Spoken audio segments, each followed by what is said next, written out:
ఓం గం గణపతియే నమః శివాయ గురవే నమః జ్ఞానక్షమ యూట్యూబ్ ప్రేక్షకులందరికీ కూడా స్వాగతం.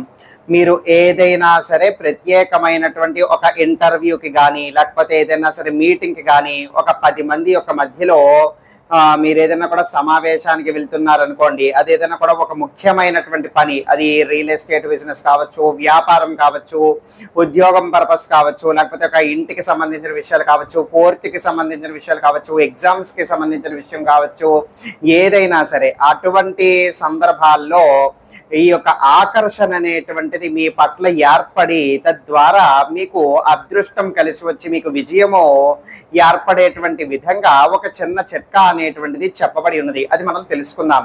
ఏదైనా సరే ఒక శుక్రవారం నాడు బ్రహ్మ ముహూర్తంలో చక్కగా శుభ్రంగా స్నానం పూర్తి చేసుకుని మీ యొక్క పూజా మందిరంలో దీపారాధన చేసుకుని ఒక 2 లవంగాలు తీసుకుని మీ యొక్క కుడి చేతిలో పట్టుకోండి.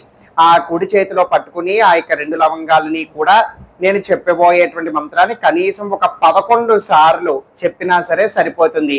ఇంకా కూడా శక్తివంతంగా పని చేయాలి, ఇంకా కూడా ప్రభావితంగా పనిచేయాలి, బాగా శక్తివంతంగా చక్కగా చేద్దాము అని అనుకున్నటువంటి వాళ్ళు, సమయము ఓపిక ఉన్నటువంటి వాళ్ళు ఒక 108 సార్లు కూడా జపం చేసుకోవచ్చు.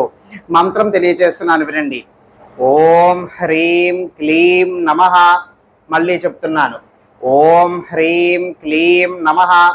ఇది ఆ యొక్క మంత్రం. చాలా సులువైనటువంటి మంత్రం.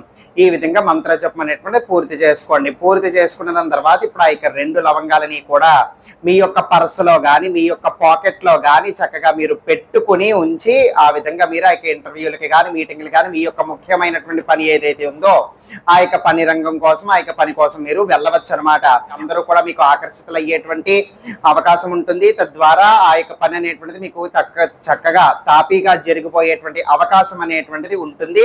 ఇది ప్రాచీనం నుంచి చెప్పబడినటువంటి యొక్క చిట్కా అన్నమాట. అయితే మళ్ళీ ప్రతి శుక్రవారం నాడు కూడా మీరు మీ యొక్క అవసరానికి మీ యొక్క పని రీత్యా మీరు వెళ్ళడానికి ఈ విధంగా శుక్రవారం నాడు ఆ యొక్క పని పెట్టుకోవచ్చు. శుక్రవారం నాడు ఇప్పుడు నేను చెప్పబోయేటువంటి యొక్క పరిహారాన్ని మీరు ఆచరించుకుని వెళ్ళొచ్చు. మరి కిందటి శుక్రవారం నాడు చేసినటువంటి యొక్క లవంగాలు ఉంటాయి కదా, అవి ఏం చెయ్యాలంటే ఒక చిన్న పళ్ళెం తీసుకుని కర్పూర బిళ్ళలు వెలిగించి ఆ యొక్క పళ్ళెంలో ఆ యొక్క వెలుగుతున్నటువంటి యొక్క కర్పూర బిళ్ళల్లో ఈ యొక్క పాత లవంగాలు అందులో పారవేసేయండి. కాలిపోయిన తర్వాత ఆ యొక్క బూడిదని చక్కగా మీరు చెత్తబొట్టులోనే ఎక్కడున్నా మీరు పారేయచ్చు. అప్పుడు మళ్ళీ కొత్తగా ఇంకొక 2 లవంగాలు తీసుకుని మళ్ళీ ఇదే విధంగా మంత్రించి మీ దగ్గర పెట్టుకోవచ్చు. ఇలా ప్రతి శుక్రవారం కూడా చేసుకోవచ్చు. మీ యొక్క అవసర రీత్యా మీకు అనుకున్నటువంటి పనులు జరగటానికి, ఆకర్షణ ఏర్పడి విజయం సాధించడానికి.